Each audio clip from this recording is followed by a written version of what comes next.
Hi all, I'd like to start this week by thanking my Deputy Leader, Councillor David Jones, who has stepped in to provide you all with the last couple of weekly updates.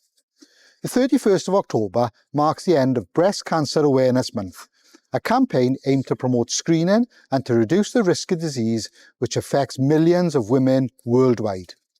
The Council showed its support for the campaign by lighting up the Iron Heart area of Penderyn Square throughout the month of October. Bonfire night is approaching, so I'd like to remind everyone to please be careful if you're out celebrating.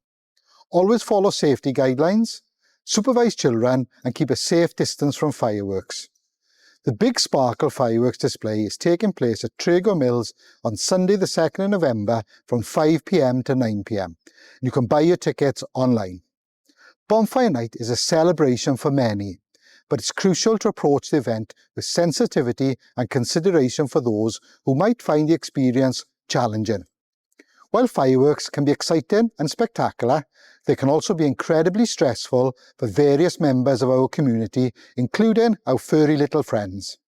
And finally, happy Halloween all. I hope those of you going out trick-or-treating tonight have some great fun. Stay safe, enjoy the weekend, and I'll see you all next week. Diolch.